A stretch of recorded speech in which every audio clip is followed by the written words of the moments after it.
ഒരു നിലക്കുമുള്ള തടസ്സങ്ങളില്ലാതെ സങ്കീർണതകളില്ലാതെ നെഞ്ചിടിപ്പില്ലാതെ മുന്നേറുന്ന കാഴ്ച. 361 വോട്ടുമായി ആര്യാടൻ ഷൗക്കത്ത് UDF സ്ഥാനാർത്ഥി മുന്നേറുന്നു. 5 തവണയാണ് തെരഞ്ഞെടുപ്പ് ഫലം അപ്ഡേറ്റ് ചെയ്യപ്പെട്ടത്. ഈ 5 തവണ അപ്ഡേറ്റ് ചെയ്യപ്പെട്ടപ്പോഴും 361 വോട്ടിന്റെ ലീഡുമായി ആര്യാടൻ ഷൗക്കത്ത് എന്ന UDF സ്ഥാനാർത്ഥി മുന്നിട്ട് നിൽക്കുന്നു. ഇത് നിലമ്പൂരിന്റെ മനസ്സിന്റെ പ്രതിഫലനമാണോ? ജനങ്ങളാകെ വോട്ട് ചെയ്തിട്ടുള്ളത് ഈ ഒരു ട്രെൻഡിനൊപ്പമാണോ എന്നൊന്നും ഇപ്പൊ പറയാൻ പറ്റില്ല. ഇത് നോക്കൂ, ആദ്യത്തെ ഫലസൂചനകൾ പുറത്തു വരുമ്പോൾ 1402 വോട്ടുകൾ പോസ്റ്റൽ ബാലറ്റാണ്. കഴിഞ്ഞ തവണയും പോസ്റ്റൽ ബാലറ്റ് 3900 ഉണ്ടായിരുന്നു. 92 വോട്ടിന്റെ ലീഡ് ആർക്കുണ്ടായിരുന്നു? UDF-നുണ്ടായിരുന്നു. പക്ഷെ അവസാനത്തെ വിജയം LDF-ന്റെ സ്വതന്ത്ര സ്ഥാനാർത്ഥിയായ PV അൻവറിനായിരുന്നു.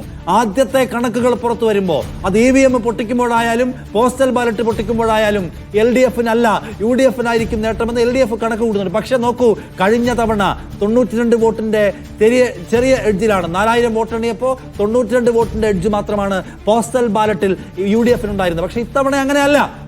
1402 വോട്ടുകൾ മാത്രമേ ഉള്ളൂ.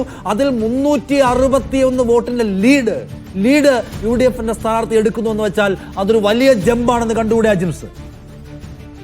തീർച്ചയായിട്ടും ഒരു തരത്തിലും വിട്ടുകൊടുക്കാതെയാണ് പോസ്റ്റൽ ബാലറ്റുകളുടെ കാര്യത്തിൽ ഇപ്പോൾ ആര്യാടൻ ഷൗക്കത്ത് മുന്നിട്ടിരിക്കുന്നത്. പക്ഷേ പോസ്റ്റൽ ബാലറ്റ് മാത്രം പോരാ, ആദ്യത്തെ EVM ഫലസൂചനകൾ നമുക്ക് ലഭിക്കേണ്ടതുണ്ട്. 8 മണി കഴിഞ്ഞ് 22 മിനിറ്റായി. പോസ്റ്റൽ ബാലറ്റുകൾ കൂടാതെ EVM എണ്ണി തുടങ്ങിയിട്ടുണ്ടെന്നാണ് വിവരം. EVM-ന്റെ വിവരങ്ങൾ കൂടി പുറത്തു വരുമ്പോൾ മാത്രമേ നമുക്ക് യഥാർത്ഥ ഫലസൂചനകളിലേക്ക് കടക്കാൻ കഴിയൂ. കാരണം EVM-ന്റെ ആദ്യത്തെ 3 റൗണ്ട് വഴിക്കടവ് പഞ്ചായത്താണ്. ആദ്യത്തെ 3 റൗണ്ട് മുഴുവനായും വഴിക്കടവ് പഞ്ചായത്തിൽ 29,000-ലധികം വോട്ടുകളാണ് എണ്ണുക. അവിടെ UDF മേൽക്കൈ നേടുന്നുണ്ടോ? അവിടെ PV അൻവറിനെ സംബന്ധിച്ച് ഏറ്റവും സ്വാധീനമുള്ള ഒരു പഞ്ചായത്താണ് വഴിക്കടവ്. ആ വഴിക്കടവിൽ PV അൻവർ UDF-ന് സ്പോയിലർ ആവുമോ എന്നുള്ളതാണ് ഏറ്റവും പ്രധാനപ്പെട്ട കാര്യം. അത് തന്നെയാണ് ഈ തെരഞ്ഞെടുപ്പിലെ ഏറ്റവും പ്രധാനപ്പെട്ട സസ്പെൻസ്. ഈ തെരഞ്ഞെടുപ്പിലെ സസ്പെൻസ് ക്ലൈമാക്സ് ആദ്യം തന്നെ റിവീൽ ചെയ്യപ്പെടുന്നു എന്നുള്ള കാര്യം കൂടിയുണ്ട്. കാരണം പിന്നീടുള്ള ഫലസൂചന കുറെ കൂടി പ്രഡിക്റ്റീവാണ് എന്നും കാണാം. ഇപ്പോൾ 361 വോട്ടിന്റെ പോസ്റ്റൽ വോട്ട് ലീഡുമായി ആര്യാടൻ ഷൗക്കത്ത് മുമ്പിലാണ്. ആര്യാടൻ ഷൗക്കത്ത് 360 വോട്ടുമായി ലീഡ് ചെയ്യുന്നതിന്റെ കാഴ്ചയാണ് കാണുന്നത്. പോസ്റ്റൽ ബാലറ്റുകളുടെ കണക്കല്ല, ഇനി വരേണ്ടത് വോട്ടിംഗ് മെഷീനിലെ കണക്കുകൾ പുറത്തു വരണം. ആ കണക്കുകളായിരിക്കും കുറച്ചുകൂടി ആധികാരികമായ വിവരങ്ങൾ നൽകുക.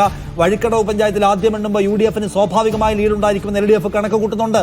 പക്ഷേ അതിനിടയ്ക്ക് നേരത്തെ ചൂണ്ടിക്കാണിച്ചതുപോലെ PV അൻവർ പ്രതീക്ഷ വെക്കുന്ന ഒരു പ്രധാനപ്പെട്ട പുറത്തു വരുന്ന കണക്കുകളിൽ പോസ്റ്റൽ മാത്രമല്ല EVM-ഉം ഉണ്ട്, പോസ്റ്റൽ ബാലറ്റും ഉണ്ട്. രണ്ടും എണ്ണിക്കൊണ്ടിരിക്കുകയാണ് എന്നാണ് നമുക്ക് ലഭിക്കുന്ന വിവരം. 1-ാം ബൂത്തിൽ UDF ആധിപത്യമാണ്. UDF 326 വോട്ട്, LDF-ന് 128 വോട്ട്, BJP-ക്ക് 15 വോട്ട്.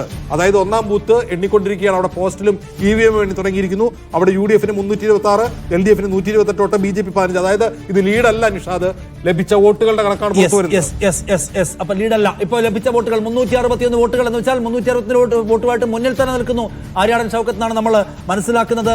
പുറത്തു വരുന്ന വോട്ടുകളുടെ കണക്കുകൾ കാണുമ്പോൾ തന്നെ ആര്യാടൻ ഷൗക്കത്തിന്റെ മുന്നേറ്റമാണ് ഇപ്പോഴും കാണുന്നത്.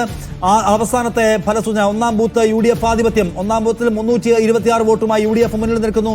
LDF 128 വോട്ട്, BJP 15 വോട്ടുകൾ എന്നതാണ് ആദ്യത്തെ ബൂത്തിൽ നമ്മൾ കാണുന്ന കാഴ്ച. 1-ാമത്തെ ബൂത്തിൽ UDF-ന്റെ ആധിപത്യമാണ്. 326 വോട്ടുമായി UDF മുന്നിൽ നിൽക്കുന്നു. LDF-നുള്ള 128 വോട്ടാണ്, BJP-ക്ക് 15 വോട്ടുകൾ. തണ്ണിക്കടവ് ബൂത്ത് 1-ലെ കണക്കാണ് ഇപ്പോൾ പുറത്തു വരുന്നത്. ആദ്യത്തെ തണ്ണിക്കടവ് ബൂത്ത് 1-ലെ കണക്ക് പുറത്തു വരുമ്പോൾ UDF 326 വോട്ടുകൾ നേടിയിരിക്കുന്നു. 128 വോട്ടാണ് LDF-ന് കിട്ടിയിട്ടുള്ളത്. എന്ന് വെച്ചാൽ ഏതാണ്ട് 198 വോട്ടിന് UDF തണ്ണിക്കടവ് 1-ാം ബൂത്തിൽ ലീഡ് ചെയ്യുന്നു. അപ്പൊ നമുക്ക് അസ്ലമിനെ വേണം. ഈ തണ്ണിക്കടവ് ബൂത്തിലൊക്കെ എന്തുമാത്രം ലീഡ് പ്രതീക്ഷിക്കുന്നുണ്ട് UDF ആദ്യഘട്ടത്തിൽ എന്നറിഞ്ഞാൽ മാത്രമേ അവരുടെ എക്സ്പെക്ടേഷൻ ലെവൽ അനുസരിച്ച് കാര്യങ്ങൾ പോകുന്നുണ്ടോ